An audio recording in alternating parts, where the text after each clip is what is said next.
Jazakallah khairan kasih. Assalamualaikum warahmatullahi wabarakatuh.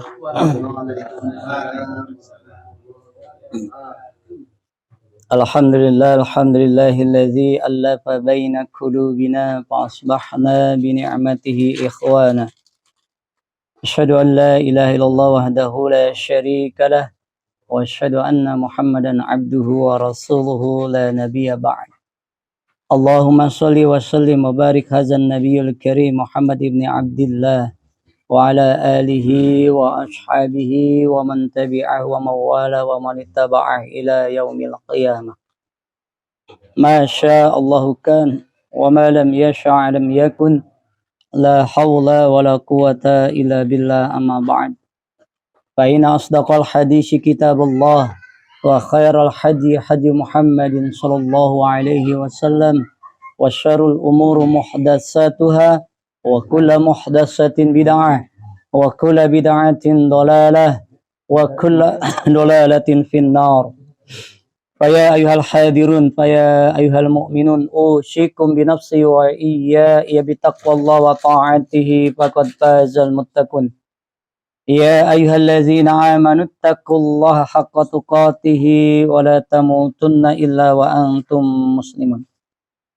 Ikhwatul iman rahimakumullah, para ikhwan yang dirahmati oleh Allah Jalla wa Jalla.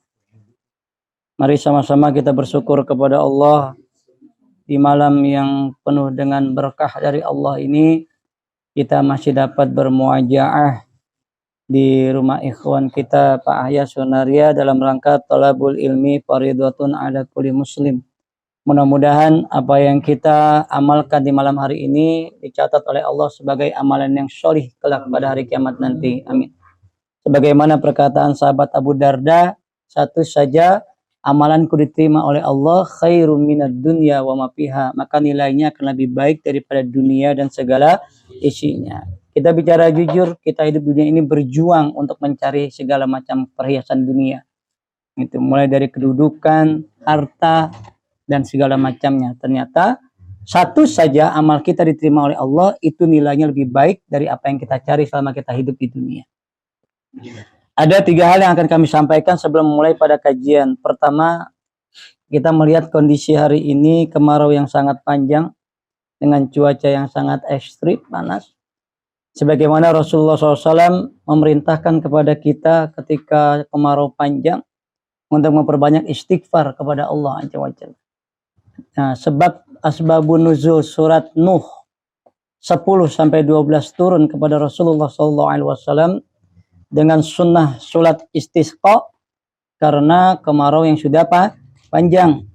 Maka kami menghimbau kepada para ikhwan terutama menjelang sahur atau 5 menit sebelum azan, siksakan waktu kita untuk memperbanyak istighfar kepada Allah. Tidak usah berdoa yang macam-macam, cukup beristighfar wal mustaghfirina bil ashar. Karena waktu terbaik untuk kita beristighfar kepada Allah adalah menjelang waktu sahur. Bagaimana Allah menjamin kalau kita sering mengucapkan istighfar, wa makana mu'azzibahum wa hum yastaghfirun. Dan Allah tidak akan mengazab suatu kaum kalau kaum itu banyak mengucapkan istighfar. Ini yang pertama. Jadi tolong sisakan waktu 5 menit, 10 menit setelah tahajud bagi yang tahajud untuk memperbanyak istighfar. Ini sudah kami amalkan. Gitu. Mudah-mudahan di antara istighfar kita ada yang diijabah oleh Allah sehingga turunnya hujan. Karena dalam surah Nuh ayat 10, faqul tastaghfiru rabbakum innahu kana ghaffar. Maka ucapkanlah oleh kamu, aku mohon ampun kepada Allah, atau istighfar atau astagfirullahalazim, karena sesungguhnya Dia Allah Maha Pengampun. Yursilis sama alaikum midrara, yang akan Allah turunkan, Allah utus hujan kepada kita dengan sangat deras. Karena air itu sumber kehidupan. Tanpa air kita nggak bisa hidup. Ini rezeki, nikmat, karunia dari Allah yang hari ini Allah tahan. Mungkin karena banyaknya perbuatan dosa manusia. Salah satunya langkanya, sulitnya orang-orang yang kaya mau membayar zakat. Kalau bukan karena binatang ternak, sama sekali Allah nggak akan turunkan hujan kepada kita. Yang pertama. Yang kedua, memperbanyak doa agar usia kita disampaikan bertemu dengan bulan Ramadan. Dalam kitab Lataiful Ma'arif, Syekh Ibnu Rajab Al-Hambali menjelaskan para sahabat 6 bulan sebelum Ramadan, kalau kita hitung 6 bulan sebelum Ramadan berarti bulan apa?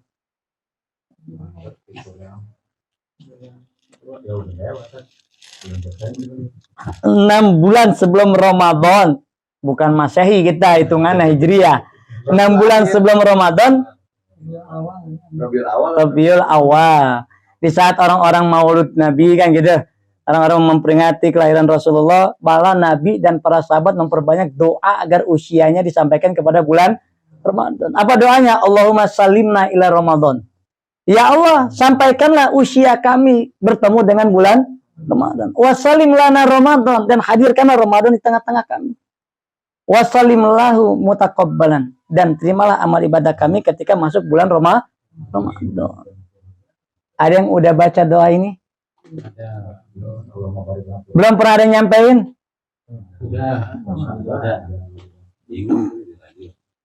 Di radio ya?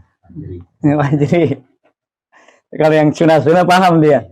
Jadi tolong, karena Rasulullah membagi waktu dalam 1 tahun cuma 2. Setelah Ramadan, Rasul berdoa kepada Allah agar ibadahnya di bulan Ramadan itu diterima. Itu selama 6 bulan Nabi berdoa. Gitu. Dan sisanya 6 bulan sebelum Ramadan, beliau berdoa agar usianya disampaikan oleh Allah bertemu dengan bulan Ramadan. Yang ketiga, tentang saudara kita, ikhwan kita di Palestina.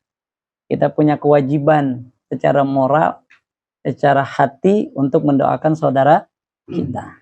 Minimal dalam setiap sholat kita. Itu sholat maktubah wajib bagaimana amanat imam untuk membaca kunut nazilah. Itu. Kalau tidak bisa kunut nazilah setelah sholat malam, sisakan waktu khusus angkat tangan kita berdoa kepada Allah, minimal Allah mansur ikhwananal mujahidina fi Palestina. Perbanyak doa itu saja, nggak usah yang lain-lain, supaya Allah datangkan bala tentaranya berupa para malaikat. Orang sekalian, 3 itu kami sampaikan, mudah-mudahan 3 itu kita dawamkan sampai Allah menjemput kita dalam kematian. Amin Allahumma. Kita masuk dalam pembahasan tentang kitab Ahbabullah Azza wa Jalla, mereka yang dicintai oleh Allah Azza wa Jalla. Birakim Syekh Abdul Azim bin Badawi Al-Khalafi, yakni Syekh Abdul Azim bin Badawi Al-Khalafi ini penulis kitab Fikih Al-Wajiz. Kalau ada yang punya kitabnya, ada 800 halaman Al-Wajiz. Apa yang kita bahas hari ini? Al-mu'minul qawiyyu khairun wa ahabbu ilallahi minal mu'minid dha'if. Mukmin yang kuat itu lebih baik di hadapan Allah dan lebih Allah cintai daripada mukmin yang lemah. An Abi Hurairah radhiyallahu anhu qala, dari Abu Hurairah radhiyallahu anhu qala. Kalau kita bicara Abu Hurairah, kita akan bicara tentang sahabat yang berasal dari Yaman, dari suku Daus. Mengenal Islam dari saudara sepupunya kepala suku Daus, yaitu Tufail bin Amr ad-Dausi. Nah, ketika beliau mendengar kabar ada seorang nabi akhir zaman, saat itu Abu Hurairah tinggal dengan seorang ibu, berarti anak yatim. Nah, dalam sejarah Islam, sahabat-sahabat yang yatim itu justru menjadi orang yang terkenal, yang punya jasa besar dalam Islam. Bahkan orang-orang yang yatim ini semuanya tinggal di Sufah, disebut dengan Ahlus Sufah. Dan mereka orang-orang yang hidupnya mulia di hadapan Allah Azza wa Jalla. Beliau bertemu dengan Rasulullah hanya 4 tahun. Tetapi meriwayatkan hadis paling banyak di antara para sahabat senior. 5.374 hadis beliau riwayatkan dari Rasulullah SAW selama 4 tahun. Ya. Kita sudah berapa tahun taklim? Sudah berapa hadis yang kita hafal? Ini. Ah, itu aja waliyu ani walau. Nah, yang pendek dan al-haya'u minal iman gitu. Ah, itu subhanallah. Bayangkan, ini para sahabat yang dimuliakan oleh Allah Azza wa Jalla. Apa yang beliau sampaikan kepada kita? Qala Rasulullah sallallahu alaihi wasallam. Telah bersabda Rasulullah sallallahu alaihi wasallam, al-mu'minul qawiyyu khairun wa ahabbu ila Allah minal mu'minid dha'if. Mukmin yang kuat lebih baik dan lebih dicintai oleh Allah daripada mukmin yang lemah. Wa fi kullin khairin, dan setiap muslim tadi, mau dia yang kuat, mau dia yang lemah, masing-masing punya nilai kebaikan. Jadi nggak boleh kita menjelekkan salah satunya. Pasti masing-masing ada kelebihan, ada kekurangan. Karena tidak ada manusia yang sempurna, karena kesempurnaan milik Allah Azza wa Jalla. Ihris ala ma yanfa'uka, bersemangatlah, antusiaslah terhadap apa-apa yang mendatangkan manfaat buatmu. Wasta'in billahi, dan mohonlah pertolongan kepada Allah. Wala ta'jaz, dan janganlah menjadi lemah. Wa in asabaka syai'un, dan jika sesuatu menimpa kepadamu, fala taqul, maka janganlah engkau mengucapkan lau inni fa'al, sekiranya atau sekalaunya aku melakukan perbuatan itu, karena kaza wa kaza, begini dan begitu.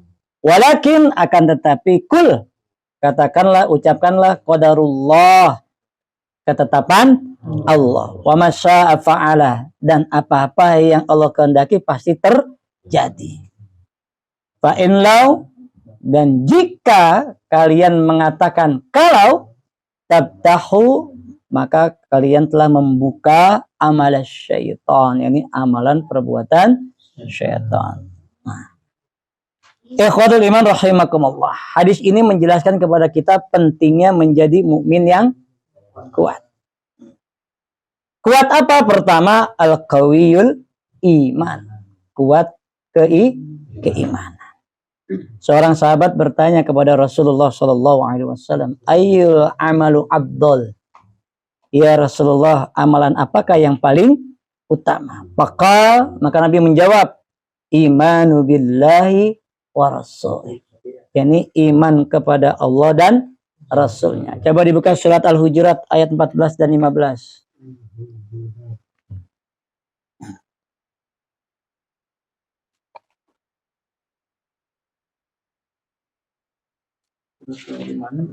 Surat 49 Al-Hujurat ayat 14-15.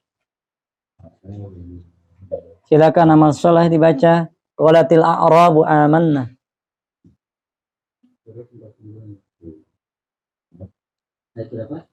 Ayat 14 dan 15. Ya, silakan. Yang mau amal soleh sama artinya silakan.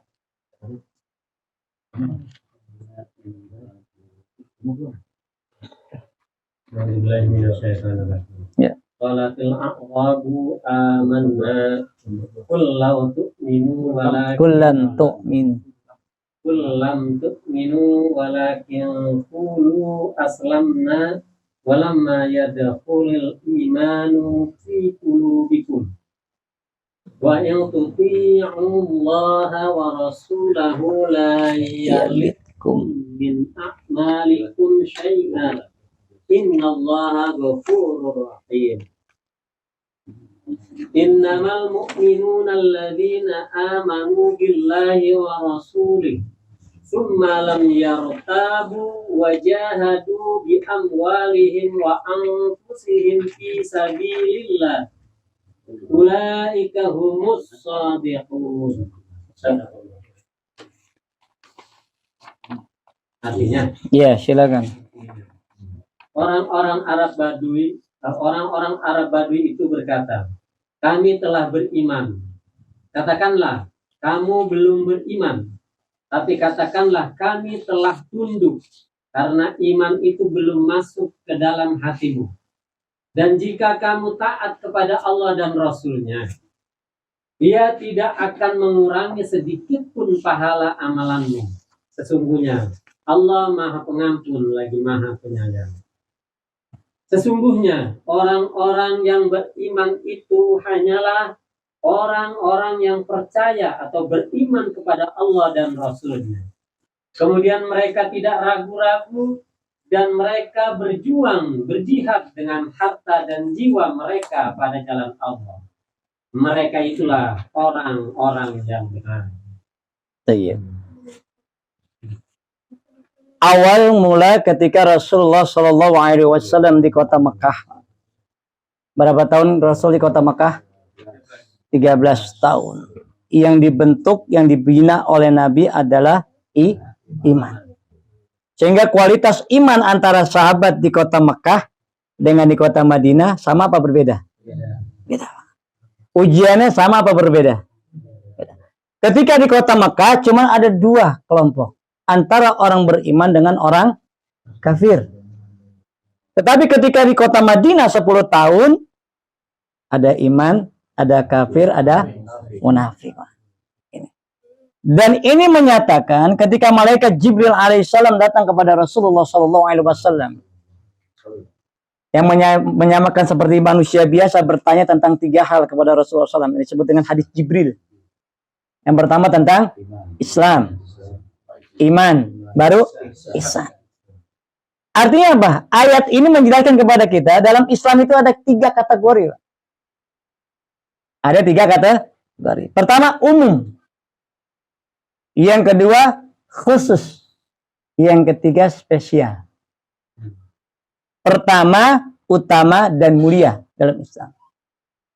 Kalau kita hanya ingin menjadi orang umum, jadilah orang Islam. Sebatas pengakuan yang disebut oleh kita Islam kah? Sama dengan Arab Badui. Baru masuk Islam, baru berbaiat kepada Rasulullah, syahadat, pede dia, turun gunung, bilang sama Nabi, kalau dia sudah beriman. Turun ayat ini. Belum. Walakin aslamna. Engkau baru tunduk. Engkau baru menyatakan Islam. Karena itu harus ada buktinya dari Islam tadi. Kalau buktinya ada, Islam itu dia kerjakan, kan rukun Islam ada berapa? 5. Syahadat sudah. Setelah syahadat ada sholat. Ada puasa. Ada zakat. Ada Kalau itu dia kerjakan atas dasar apa? Iman itu ada 6. Ini. Kalau bicara iman yang paling utama, iman kepada Allah. Dalam kitab Syu'abul Iman, cabang-cabangnya Imam Abdul Hakim mengatakan syarat iman itu ada 3, atasdiqu biqalbi, wa iqraru bilisani, wa amalu bil arkan. Kalau diucapkan dengan lisan semua bisa. Karena semua punya mulut. Apa bedanya dengan orang-orang kafir ketika ditanya wala in su'alta'um man khalaqas samawati wal ard fasayaquluna Allah. Ketika ditanyakan siapa yang menciptakan langit dan bumi, jawabannya sama. Yakni Allah. Bedanya apa? Ketika disuruh sujud beribadah kepada Allah, dia nggak mau. Perlu perantara. Gitu ya. Maka dibikinlah yang namanya patung. Dibikin yang namanya Tuhan untuk menyampaikan keinginan dia kepada Allah. Jadi bukan dia nggak tahu kalau langit yang nyiptain siapa, bumi siapa, dia yang menciptakan siapa, dia tahu. Tetapi ketika disuruh beribadah kepada Allah, mukhlishina lahuddin, itu yang berat. Gitu. Maka timbullah pagantisme dalam Islam. Dan kita lihat nanti hasilnya bagaimana tempaan Nabi ketika 13 tahun di kota Mekah terhadap para sahabat. Disuruh hijrah, nggak ada yang keberatan. Apalagi ketika saat itu salah seorang sahabat Suhaib Ar-Rumi itu yang dia tadinya dari kota Romawi tertawan, dijual belikan, dibeli oleh orang kafir, kemudian dibebaskan sampai akhirnya jadi orang kaya, saudagar kaya raya. Ketika datang perintah hijrah, pergi dia meninggalkan semua hartanya. Karena orang-orang kafir mendengar kepergian dia, dicegat di perbatasan kota. Ditawanlah Suhaib Ar-Rumi. Apa kata Suhaib? Apa yang kau inginkan dari aku? Kalau kau inginkan diriku, jiwaku, kalian tahu betapa hebat aku dalam memanah. Kalau aku keluarkan busur, aku tarik anak panah, tidak akan pernah meleset kepada siapapun yang aku pijit. Kata Suhaib Ar-Rumi. Tapi kalau kalian ingin hartaku yang banyak dan melimpah, silakan ambil di rumahku. Tidak aku bawa, aku tinggalkan.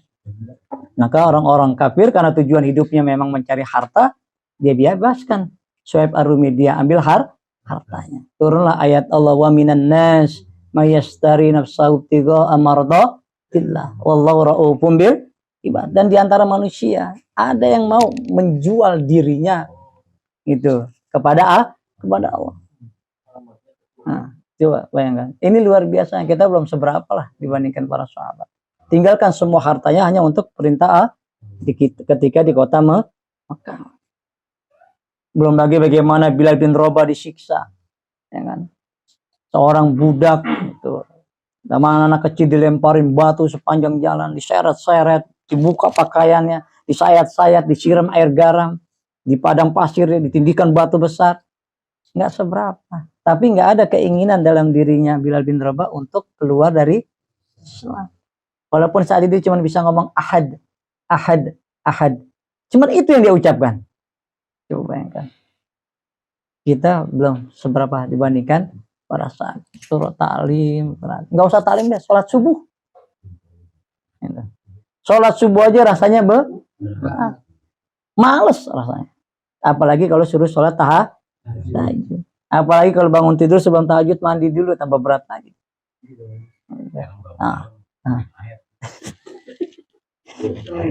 Karena kalau malam air banyak ya, kalau pagi udah kering lagi. Allah ya kirim. Belum lagi keluarganya Amr bin Yasir, ya kan? Kita baca tarikh bagaimana ujiannya ibundanya Sumayyah sampai meninggal, sampai syuhada pertama dalam Islam. Sampai tusuk dari kemaluan sampai tembus kepala oleh Abu Jahal. Tetapi tempaan Nabi itulah sehingga syarat seseorang yang sudah Islam itu nggak bisa berdiam diri dalam Islam saja. Ada amalan, ada perbuatan, ada rukun yang harus dia kerjakan untuk naik ke tingkatan iman. Ini kan tingkatan khusus. Orang kalau sudah punya iman itu ada pembeda. Ada furqan namanya, ma yufarriqu bainal haqqi wal batil. Dia bisa membedakan mana yang benar, mana yang salah. Wal halal wal haram, mana yang halal, mana yang, kalau sudah bicara tapi kalau Islam masih campur baur. Gitu. Karena masih umum. Tapi kalau sudah iman tingkatannya beda. Inilah disaring. Orang-orang Islam itu disaring. Makanya banyak hadis-hadis, banyak ayat-ayat yang menjelaskan tentang bagaimana utamanya orang bukan orang Islam.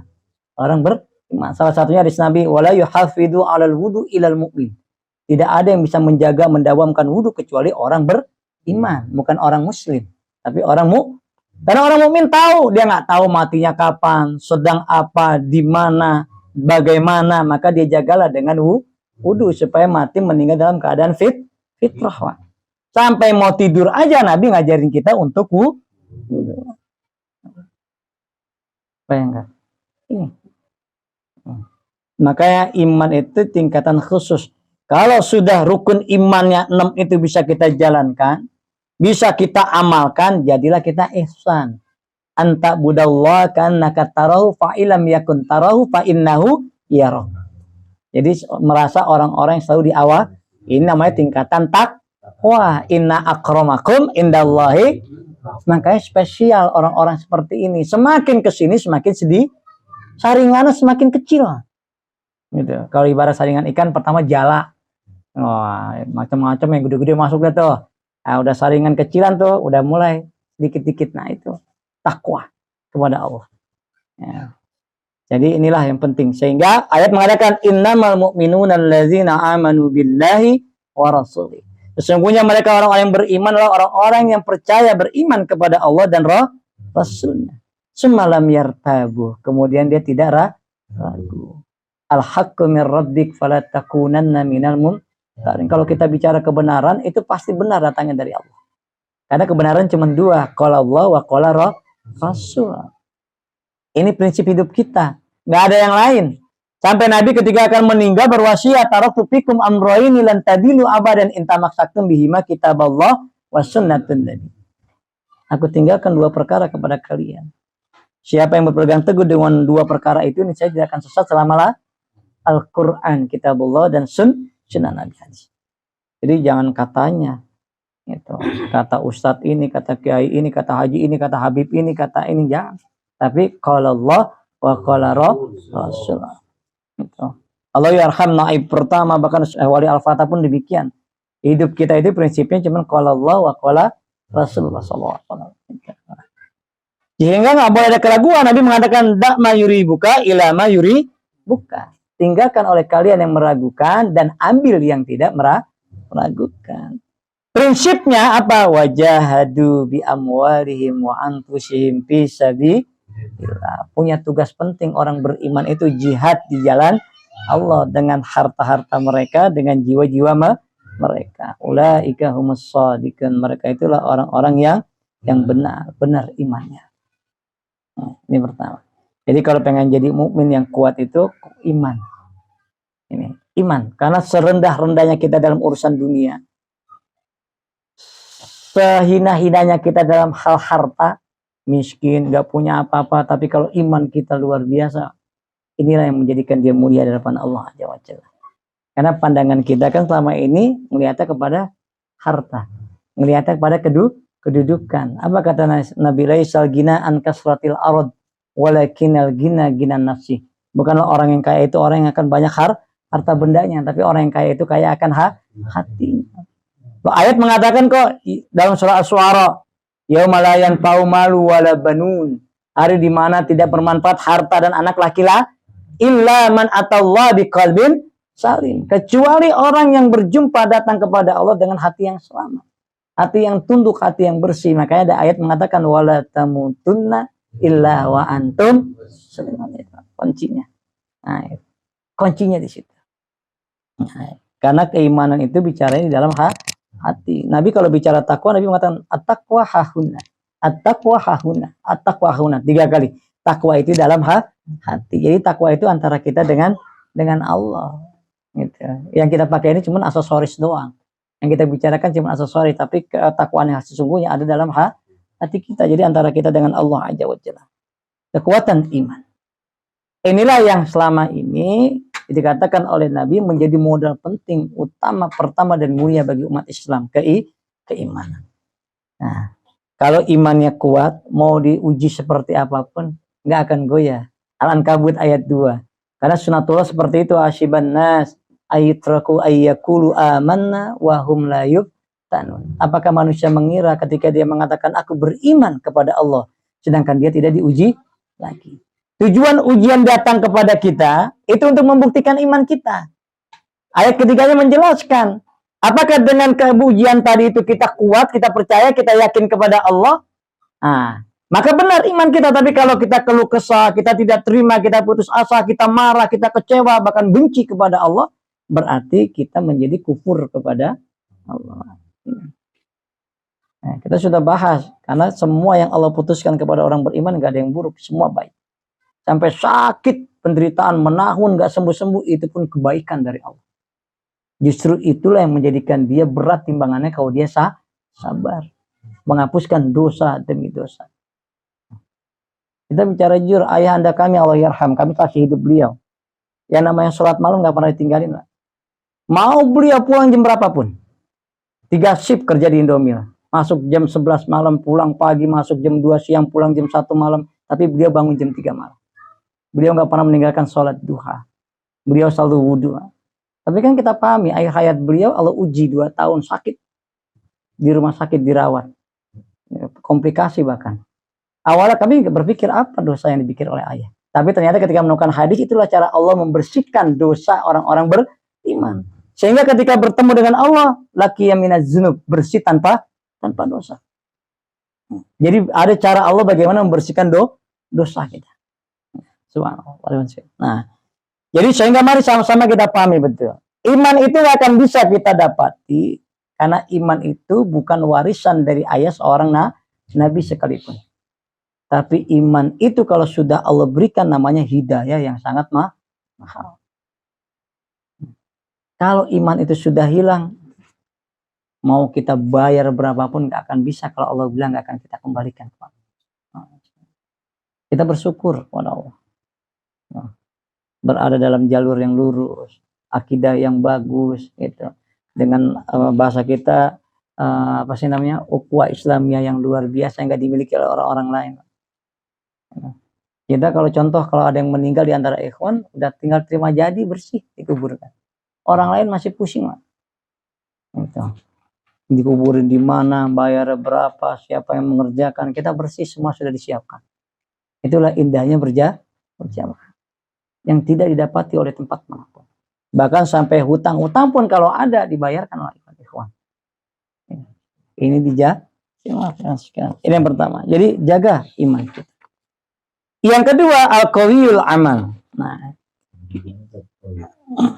yang kedua ada kekuatan beramal. Kekuatan berbuat baik, fastabiqul khairat dalam Islam. Nah, sehingga dalam surah An-Nahl 97 dijelaskan oleh Allah Azza wa Jalla dalam ayatnya. Bisa dilihat, man amila sholihan min zakarin aw unsa fahuwa mu'minun walanuhyiyannahu hayatan wa najziyahum bi ahsanu ma kanu ya'malun.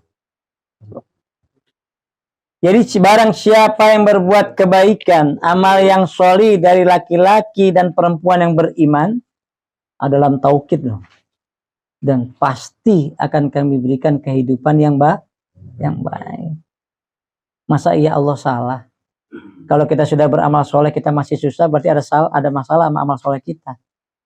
Jangan salahkan ayatnya. Ayat nggak akan salah. Karena kalau kita beramal yang baik, surat Ar-Rahman ayat 60, hal jazaul ihsan illal ihsan. Itu konsep.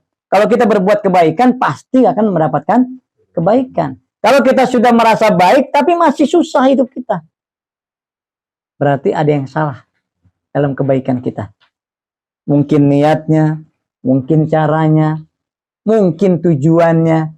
Nah, karena Allah menjamin siapa saja yang beramal yang sholih, laki-laki perempuan yang beriman kepada Allah, pertama, dia akan mendapatkan kehidupan yang baik. Dalam tauhid pasti akan Allah berikan itu.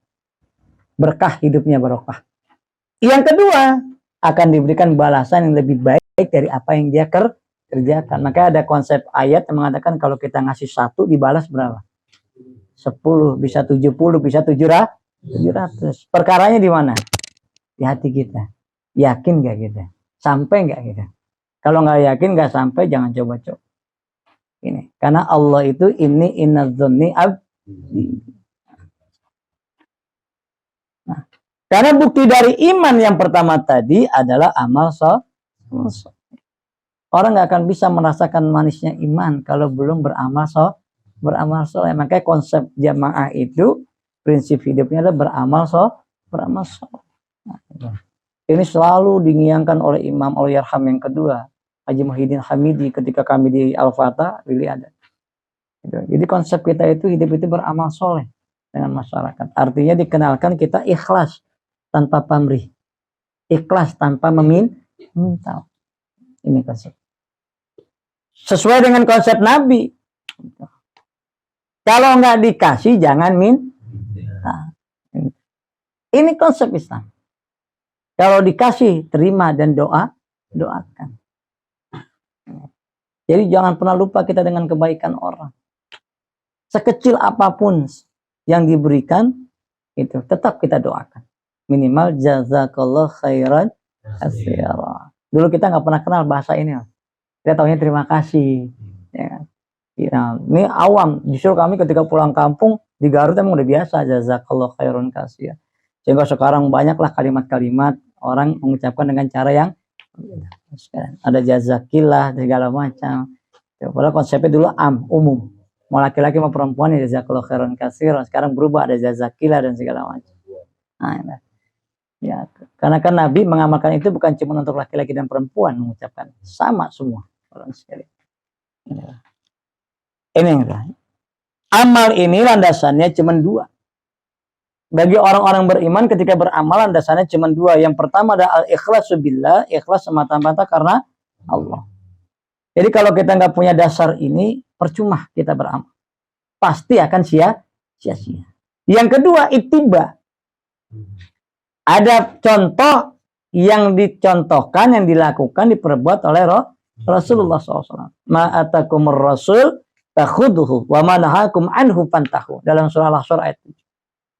Ini konsep. Nah, sehingga dalam surat An-Nur buahnya orang yang beramal soleh, ayat 55 kita hafal ayatnya. Wa'adallahu allazina amanu minkum wa amilus solihat ayastakhlifannahum fil ardh kama stakhlafal ladzina min qabli. Jadi Islam itu nggak memerintahkan cari kekuasaan. Buka Al-Quran 6.600 ayat, Nggak ada perintah Allah suruh mencari orang beriman cari kekuasaan. Nggak ada. Cukup iman dan amal soleh.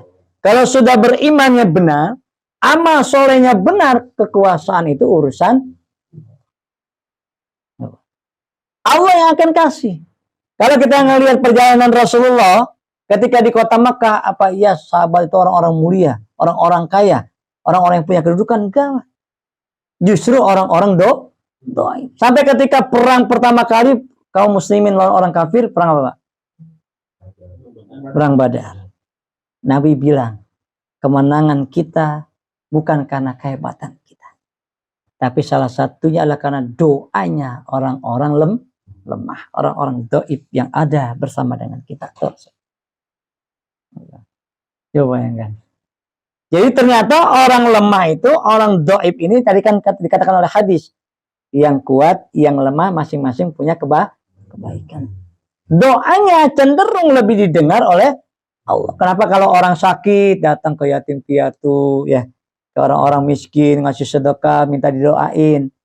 Kenapa? Karena doa mereka itu lebih didengar, lebih dekat kepada Allah. Karena keseharian dia makan untuk yang haram itu jauh. Sulit, susah. Sehingga ada salah seorang sahabat dari perjalanan jauh masuk ke masjid dengan pakaian yang kumul, rambut kusut, berdoa kepada Allah. Tapi yang dia makan makanan haram. Pakaiannya pakaian haram. Apa kata Nabi? Doamu ditolak oleh Allah. Engkau makan makanan haram, engkau pakai pakaian haram. Padahal seorang saudagar yang baru pulang dagang. Ternyata apa? Enggak menjamin. Itulah pentingnya konsep iman tadi. Kalau amal soleh kita benar, iman kita benar, kekuasaan Allah yang kasih. Itu prinsip jamaah dari dulu, nggak ada yang lain. Gitu. Jadi kalau sudah lurus imannya, amal soleh menjadi pakaiannya, Allah berjanji. Kalau janji Allah kan dalam surat Ali Imran ayat 9, innallaha la yukhliful mi'ad.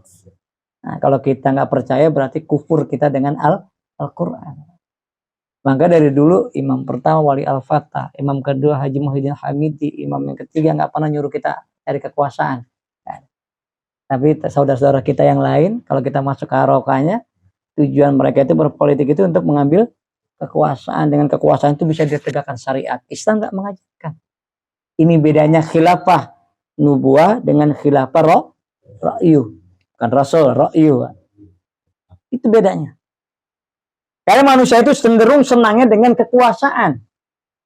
Nah, sehingga kalau imannya benar, amal solehnya benar, pasti nggak akan berpikir tentang kekuasaan.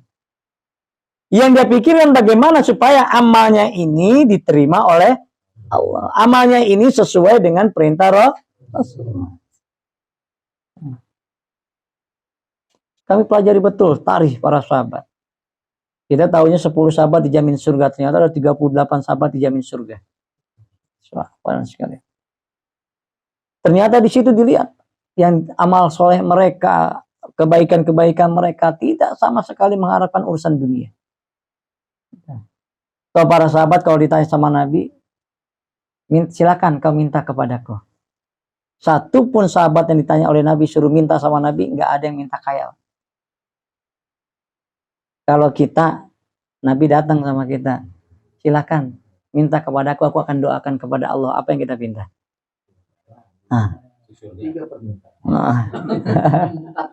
Nggak mungkin kita minta itu, Pak. Kita pasti kayak Salabah. Minta pengen jadi orang kita kayak Korun. Padahal kalau kita dikasih kekayaan, nggak menjamin kita menjadi orang yang semakin dekat beribadah kepada Salah sampai sumpah-sumpah kok. Berapa kali minta sama Nabi, janji ingin berbakti kepada Allah, buktinya. Sekalian. Nah. Jadi mari sama-sama. Iman nggak akan ada artinya tanpa amal soleh. Amal soleh itu perlu fisik yang kuat. Maka yang ketiga itu qawiyul jism. Wah, kalau kita bicara fisiknya Nabi, subhanallah, malu kita nih. Ntar kita kena pertama. Karena Rasulullah SAW badana mutamasikin. Nabi itu badannya berisi, Pak. Kalau berisi itu nggak peot, itu berotot, kuat. Itu Nabi, Pak. Buktinya apa? Di zaman sebelum Rukana masuk Islam, jahiliyah, Rukana itu pamannya Nabi. Rukana bin Abdul Muthalib bin Abdul Manaf, pamannya Nabi, Pak. Orang paling ditakutin, diseganin, nggak pernah dikalahkan dalam bergulat. Dibayangkan. Sampai Nabi ajak bercanda, bagaimana seandainya aku bisa mengalahkan engkau mau masuk Islam? Boleh, kita buktikan. Naik ke atas bukit Nabi dengan Rukana. Jauh fisik badannya, Rukana besar, tinggi, gede, keker. Ketika sudah pegang sama Nabi, sekali hantam, banting langsung jatuh. Sampai Rukana nggak percaya, ulangin. 2 kali pertandingan. Pegang, hantam, banting, jatuh lagi. Sampai 3 kali. Sampai akhirnya Rukana memeluk agama Islam. Tapi setelah Fathul Makkah masuk Islam. Ini kan menyatakan kalau fisik Nabi itu kuat. Coba bayangkan. Ini pentingnya dalam Islam. Coba. Mungkin ada pernah baca kisahnya Numan bin Muqarrin al-Muzadi. Sahabat Nabi yang bisa masuk ke Andalusia. Menguasai kota Spanyol. Yang badannya kurus. Tapi kekuatannya subhanallah. Salah satu armada yang bisa menyeberangi laut pada masa itu. Kuat fisiknya, para. Ini Rasulullah SAW mutamasikin. Badannya berisi. Badannya mutamasikin. Kemudian, sawa al-batni was sadri. Antara perutnya sama dadanya rata. Nah, coba bayangkan. Jadi itu Rasul. Antara dada dengan perutnya sama rata. Sehingga lincah, apalagi dalam perang, Pak. Bayangkan. Nah, beda dengan orang kafir. Maaf, pada masa itu orang kafir karena suka mabuk-mabukan, minum-minuman, perutnya buncit. Abu Jahal, Abu Lahab itu perutnya buncit-buncit. Gitu. Ya. Nah. Kan itu yang dikhawatirin sama Nabi sebenarnya. Dalam hadis riwayat Imam At-Tirmidzi yang hadis hasan sahih, "Akhashi ma khasyiyatu ala ummati." Aku khawatir, dan yang paling aku khawatir terhadap umatku yang pertama kibrul baton. Orang yang perutnya atau orang yang banyak makan disebut Abdul Butun, hamba perut. Padahal Nabi menyunahkan banyak puasa. Coba bayangkan. Wa mudawatun naum. Yang kedua yang Nabi khawatirkan orang yang banyak tidur. Coba. Habis subuh tidur. Bangun siangan dikit bentaran beres-beres tidur lagi. Habis tidur lagi panas. Kalau siang panas ada sunnah tidur siang. Waktu ketika cuaca sangat terik. Namanya qailullah. Itu dibolehkan. Itu mumpung qailullah tidur terus ini kayak gitu juga. Bayangkan. Wadi fil yakin, yang ketiga lemah iman. Nah, orang bisa lemah iman karena apa? Karena banyak tidur. Orang banyak tidur karena apa? Karena banyak subhanallah. Jadi kalau kita lihat para sahabat zaman Nabi, banyakan perang apa banyakan santai?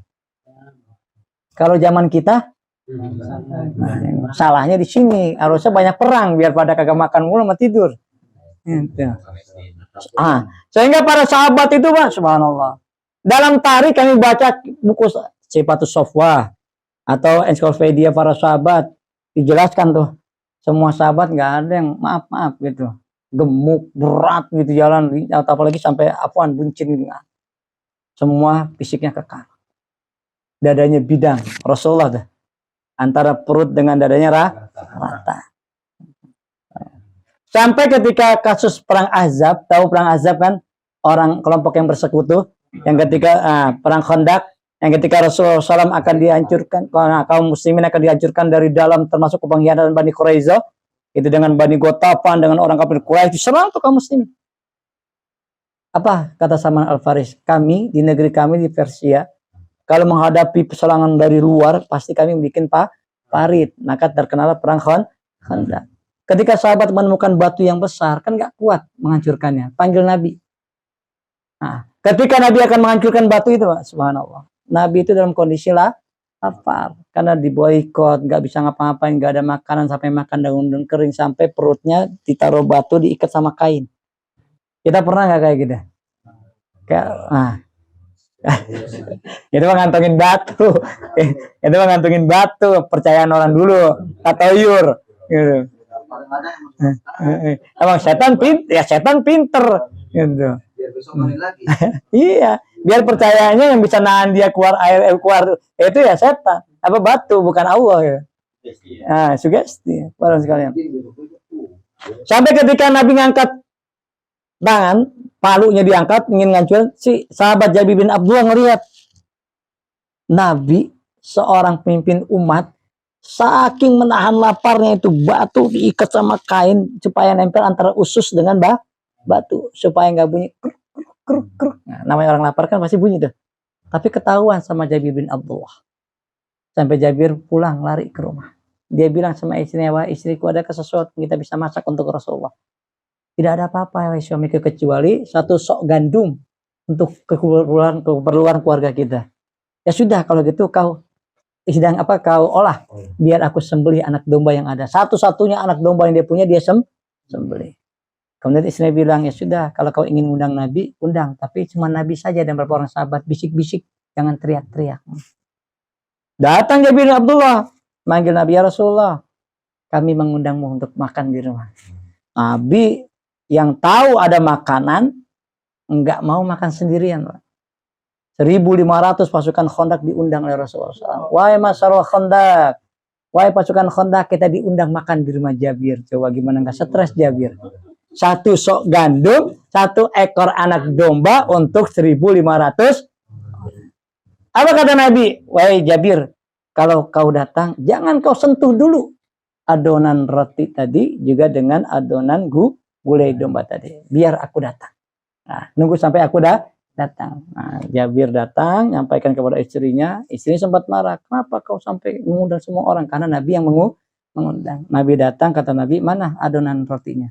Dibuka oleh istrinya Jabir, diludahin sama Nabi. Kemudian diaduk. Ludah Nabi beda sama ludah kita. Jangan disamain. Jangan disamain. Loh, Ali sakit mata, diludahin sama Nabi sembuh. Nah. Ibadah kita, berkah kita beda gitu. Kalau Nabi diludahin kita sama Nabi sembuh, kalau kita ngeludahin orang lain gitu. Coba kan. Kemudian Nabi datangin lagi, gulainya diludahin lagi sama Nabi. Karena Nabi aduk, masak sampai selesai. Setelah masak, Nabi suruh baris pasukan Khandaq. Satu-satu roti gulai, satu roti gulai. Itu 1.500 orang itu semua nerima makan sampai kenyang. Dan itu makanan roti itu tidak berkurang sedikit pun. Bahasa setelah diambil nongol lagi, diambil nongol lagi, diambil nongol lagi, sampai gulainya pun utuh. Itulah mujizat Rasulullah. Dan batu yang besar itu berhasil dihancurkan sama cuman 3 pukulan. Coba bayangkan. Berarti kan menandakan fisik Nabi itu kuat. Dalam sejarah Nabi nggak pernah sakit. Kecuali di akhir hayatnya dengan sakit demam panas yang nggak pernah diderita oleh manusia manapun. Coba. Karena prinsip Nabi kalau makan kan 3. Makan ketika lapar, berhenti ketika kenyang. Sepertiga makan, sepertiga minum, sepertiga nafas. Kalau kita kan ketemu jengkol nambah. Ini masalahnya. Ketemu yang ikan peda segala macam nambah. Ini. Apalagi makannya di saung-saungan di tengah sawah. Wah, subhanallah. Ya Rasulullah. Nah, kita bicara jujur, puasa aja jarang. Ya kan? Puasa sunnah, terutama kalau puasa Ramadan semua wajib lah. Puasa sunnah, minimal yaumul bid. Seorang sahabat Abdullah bin Mas'ud, seorang sahabat yang begitu luar biasa ibadahnya kepada Allah, pernah 1 tahun dia puasa terus selama 1 tahun sampai berita itu datang kepada Nabi. Baca Al-Quran gak putus-putus, bahkan sehari dia khatam selama 1 tahun. Sholat malam terus sampai dia melupakan kewajiban dia sebagai seorang suami kepada istrinya. Datang berita itu kepada Rasulullah SAW. Nabi ditegur oleh Nabi. Itu. Karena setiap manusia itu punya haknya masing-masing. Kalau kau ingin berpuasa, berpuasalah seperti puasa Daud alaihissalam. Minimal kalau dalam bahasa kita itu yaumul bid, sebulan 3 hari. Itu udah minimal banget sebenarnya. Karena nilainya itu sama dengan 1 bulan kita puasa. Lo kalau yang yaumul bid aja susah, apalagi Senin, apalagi puasa Daud. Ya cahaya panas.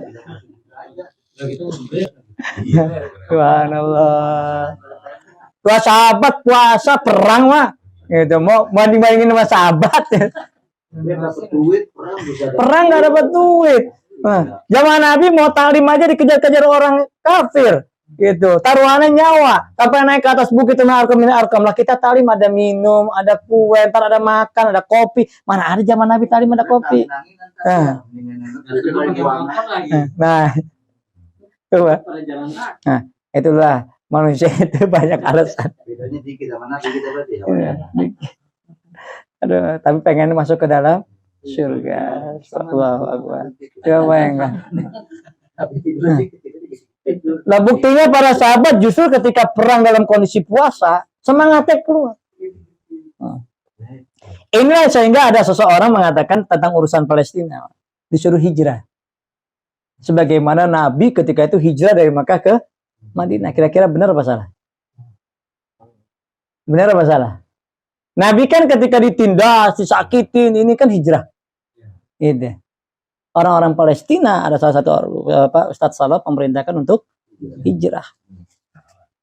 Ya. Beda kondisinya, beda masanya, beda zaman. Orang kafir memerangi Nabi wajar, kenapa? Karena tanah air di dia. Loh, orang Yahudi nyerang orang Palestina. Wah, dia kan perampok. Masa Palestina harus pergi dan menyerahkan Al-Quds tanah suci umat Islam kepada orang?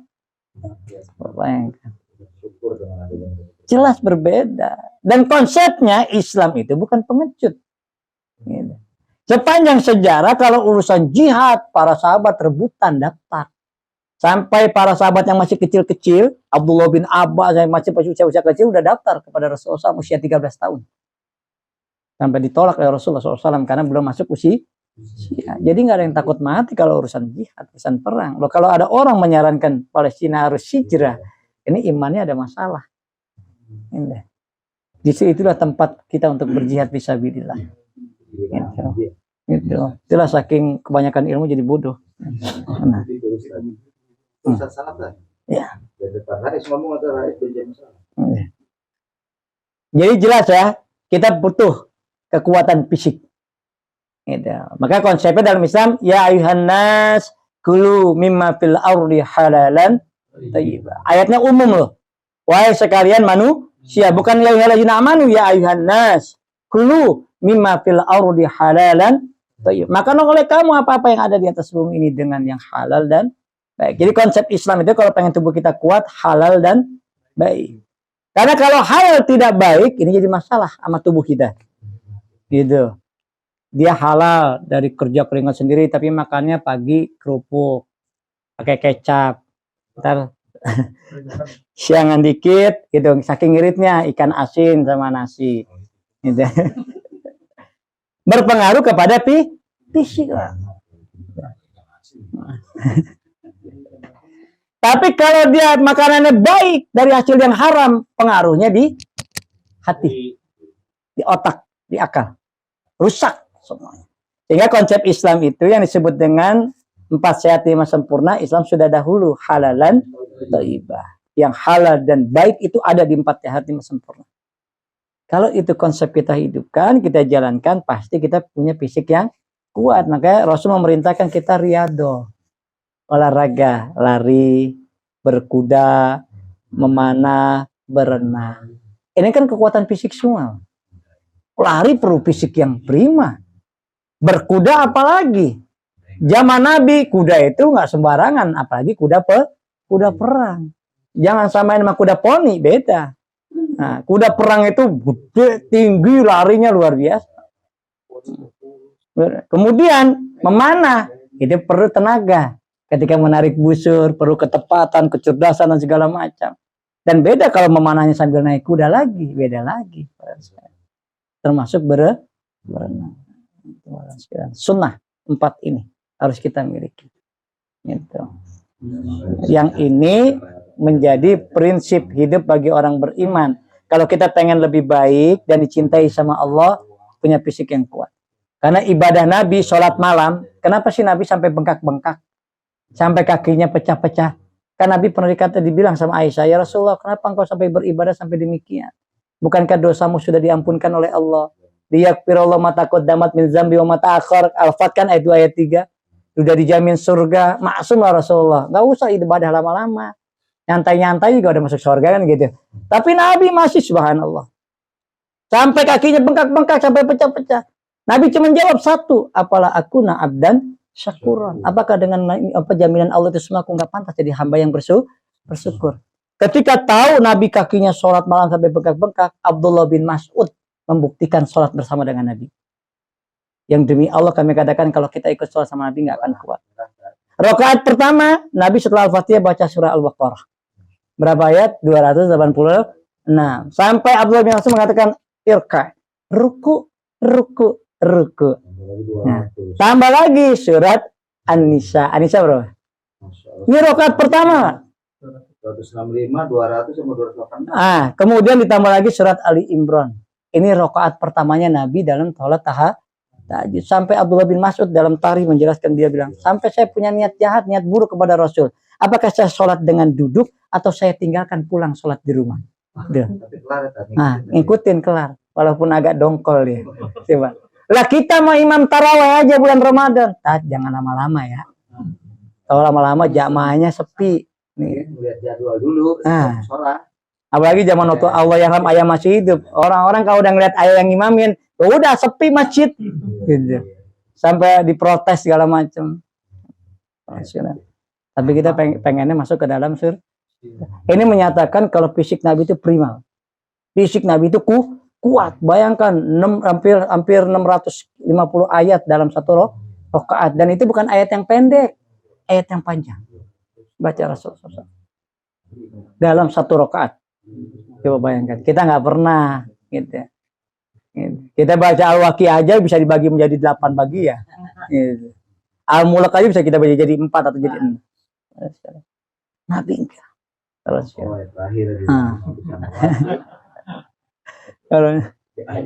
ini menyatakan kalau fisik Nabi fisik yang kuat. Kemudian yang keempat, qawiyul akal. Kuat akal. Dengan apa? Dengan Tadi ayat dibaca waladzina jahadu fina lanahdiyanahum subulana wa innallaha ma'al muhsinin. Kemudian dalam soal Mujadilah ayat 11, yarfa'illahu allazina amanu minkum wallazina utul ilma darajat. Nabi mengatakan dalam hadisnya, man aradad dunya fa'alai bil ilmi wa man aradal akhirah fa'alai bil ilmi wa man aradahuma fa'alai bil ilmi. Jadi apa yang kita dapati hari ini, kedudukan kita hari ini, semua yang kita miliki hari ini karena ilmu yang kita miliki. Dan ilmu inilah yang menjadikan bapak moyang kita Adam alaihissalam menjadi lebih mulia dari para malaikat. Al-Baqarah 31-32. Ketika Adam diciptakan oleh Allah kan mereka protes. Iblis protes, malaikat pun protes ketika disuruh sujud sama Adam. Karena tahu bahwa manusia itu kalau diciptakan akan membuat kerusakan dan akan menumpahkan darah. Jadi malaikat nggak mau, nggak rela, nggak ikhlas untuk sujud kepada Adam di awal-awalnya. Ketika dipanggil suruh nyebutin nama-nama benda, apa kata malaikat? La subhanaka ilma lana illa ma alam innaka antal alimul wa aldamal asma'a kullaha summa aradahum alal malaikati faqala ambiuni bi asma'iha ulai in kuntum. Adam dengan tenang yang ngucapin semua nama benda yang ada dalam surga. Maka malaikat mau ilmu, Pak. Sehingga dalam surah Zumar ayat 9 Allah katakan kul hal yastawil ladzi ya'lamuna wal ladzina la ya'lamun innama yatazakkaru ulul. Katakanlah Muhammad, apakah sama antara orang yang mengetahui yang punya ilmu dengan orang yang tidak mengetahui yang tidak punya ilmu? Tentu tidak sama, para sekalian. Nah, jadi kalau kita ingin lebih tinggi derajat kita, ingin punya kemampuan yang lebih dalam urusan dunia dan akhirat, harus punya ilmu. Ilmu Allah itu luas, luar biasa. Surah Al-Kahfi ayat 109 menjelaskan. Kulau kanal bahru midadal li kalimati rabbi. Anafidal bahru qabla an tanfada kalimatu rabbi walau ji'na bimislihi madada. Jadi nggak boleh kita sombong. Di atas langit masih ada langit. Sebanyak apapun gelar kita, profesor, doktor, insinyur, engineering, belakangnya SIMA, segala macam. Kalau kita celupin tangan kita, tetes jatuh itu ilmu kita. Lautan itu ilmu itu banyak profesor tapi nggak bisa baca Quran, kan gitu. Gitu. Masih pintaran kita bisa baca Quran. Gitu. Banyak kok doktor tapi nggak beribadah kepada Allah. Dengan kita orang biasa tapi rajin ibadah kepada Allah. Jadi jangan menilai seseorang dari gelar, tapi di atas seseorang itu dari ketakwaan dia kepada Allah Azza wa Jalla. Kita pernah baca Uwais Al-Qarni. Nah, ketika Rasul meninggalkan, Rasul berpesan kepada para sahabat, temuilah Uwais Al-Qarni, minta doa kepadanya. Siapa yang disuruh minta doa kepadanya? Abu Bakar, Umar. Ini kan orang jaminan surga semua. Suruh minta doa sama Uwais Al-Qarni. Dia nggak tahu apa-apanya, cirinya cuma dikasih tahu sama Nabi kalau dia takbir dalam sholat keluar cahaya. Ini yang disebut orang bumi, dunia, tapi dikenal oleh makhluk langit. Subhanallah. Itu kalau mau jadi kayak gitu deh. Kalau sekali ya.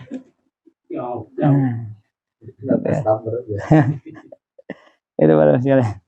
Jadi jelas ilmu inilah yang menjadikan orang berbeda, menjadikan kita kuat dalam menjalani kehidupan, kuat dalam beribadah kepada Allah, kuat dalam menghadapi hambatan, sehingga kita tidak boleh iri dalam kehidupan dunia ini kecuali pada dua orang. La hasada fisnatain, tidak boleh iri dengki kepada kecuali kepada dua orang. Pertama, rajulun ata'allahu malan, seseorang yang Allah berikan harta. Bahwa yunfiqu minhu ana al-lailu ana an-nahar, yang dia belanjakan hartanya itu mau dia malam mau siang dia infakkan, dia sedekahkan di jalan Allah. Tidak boleh kita iri. Allah saya pengen jadi orang kaya kayak dia, berinfak mulu, bersedekah mulu, jadi hartanya manfaat buat orang lain. Jangan kayak Sa'labah, kaya cuman buat diri sendiri. Giliran datang perintah zakat dia nggak mau bayar. Jangan kayak Qarun, ketika dia miskin susah minta doa Nabi Musa, udah kaya ketika dipinta hartanya zakatnya apa kata? Qala innama utituhu ala ilmin. Enak aja Musa, ini aku dapat karena kepintaran yang aku miliki. Hati-hati. Nah, hati-hati. Nah, karena konsep Islam dalam setiap harta kita itu ada hak orang lain yang disebut zakat, infak, sedekah. Ya. Mungkin kemarau panjang ini salah satunya karena orang-orang kaya yang hidup di negeri ini sulit membayar zakat, lebih senang membayar pajak. Kalau pajak mah hayo dikejar-kejar, takut kena tilang sama polisi. Ya. Giliran zakat takut ditilang, nggak takut ditilang sama Allah dia. Nah, bebas dia, lari dia nggak mau. Dia anggap kalau sudah bayar pajak sudah bayar zakat. Beda, Pak. Sebenarnya kan pajak itu buat kafir zimmi, orang yang tinggal dalam kekuasaan kaum muslimin. Orang Islam bayarnya zakat, infak dan sedekah. Sekalian. Yang kedua, warajulun atahullahu Qur'anan aw hikmatan. Ini seseorang yang Allah karuniakan kepadanya ilmu tentang Al-Qur'an atau hikmah. Nah, dalam surah Al-Baqarah 269, wa may yu'til hikmata faqad utiya khairan katsira. Siapa yang Allah berikan hikmah atau ilmu, maka sungguh dia telah diberikan kebaikan yang sangat banyak oleh Allah. Nah, inilah doa Nabi kepada sepupunya Abdullah bin Abbas. Abdullah bin Abbas itu lahir 3 tahun sebelum Nabi hijrah. Ketika Nabi meninggal usianya 13 tahun. Tapi di usia 13 tahun dia sudah menghafal 1660 hadis dari Rasulullah SAW. Usia 13 tahun. Cuman 30 bulan bertemu dengan Nabi. Jadi cuman 2,5 tahun tapi menghafal 1660 hadis dari Nabi. Nah, ketika Nabi akan sholat malam, karena dia tinggal di rumah bibinya Maimunah yang masih saudara kandung dari ibunya Ummu Fadl Al-Lubabah. Nah, ketika Nabi mau sholat malam, dia buru-buru ngambil tempat wudhu Nabi. Nah, kemudian suatu malam sholat dipinggirkan oleh Nabi, berdampingan dengan Nabi, dia minggir ke belakang. Setelah sholat Nabi tanya, wahai Abdullah bin Abbas, kenapa ketika engkau aku gerendengkan di sampingku untuk sholat bersama denganku, engkau milih mundur ke belakang? Apa jawaban Abdullah bin Abbas? Ya Rasulullah, malu rasanya aku kepada Allah. Tidak pantas seorang Abdullah bin Abbas, manusia biasa, disampingkan bersama berendengan dengan Rasulullah Shallallahu Alaihi Wasallam. Nabi melihat akhlak yang mulia. Kemudian Nabi doakan, Yang pertama, Allahumma yu'til hikmah. Ya Allah, berikanlah Abdullah bin Abbas hikmah. Dan ternyata beliau menjadi orang yang paling fakih dalam Islam. Orang yang ahli dalam tafsir. Pada masa Umar dan masa Utsman, ketika ada permasalahan kaum muslimin, padahal banyak sahabat-sahabat senior, dia dimintai pendapatnya. Salah satunya tentang surat An-Nasr. Ijaja Nasrullah wal fath. Ditanya para sahabat, apa maksud tujuan ayat ini? Sahabat semua menjawab sama tentang bagaimana kaum muslimin dan Rasulullah disuruh bersyukur kepada Allah atas kemenangan yang gemilang dalam Fathul Mekah. Gitu. Maka bersyukurlah Rasulullah SAW. Tapi kata Umar, bukan itu tujuan ayat ini. Wahai Abdullah bin Abbas, jelaskan kepada mereka apa maksud tujuan ayat ini. Apa kata Abdullah bin Abbas? Sesungguhnya ayat itu mengabarkan kepada kaum muslimin tentang waktu ajal yang sudah dekat kepada Rasulullah SAW. Padahal usianya masih muda pada saat itu. Para sekalian ini. Nah, ternyata dalam Islam seorang itu mulia bukan karena senioritas, tetapi mulia itu karena ilmu.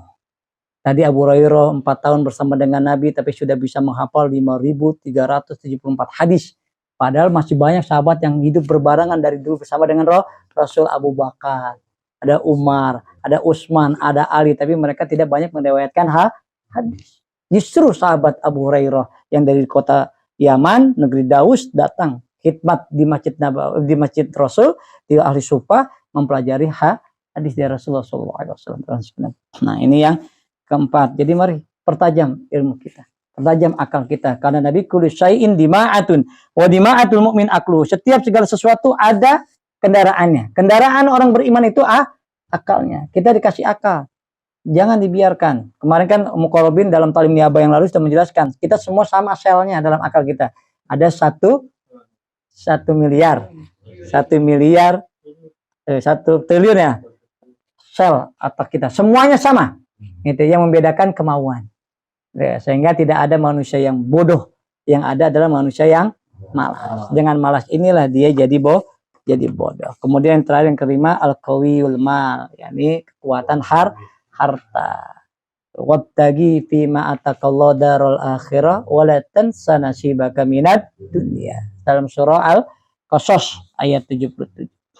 Kita tidak disalahkan mencari negeri akhirat, ibadah seterusnya, tapi jangan lupa nasib kita di dunia.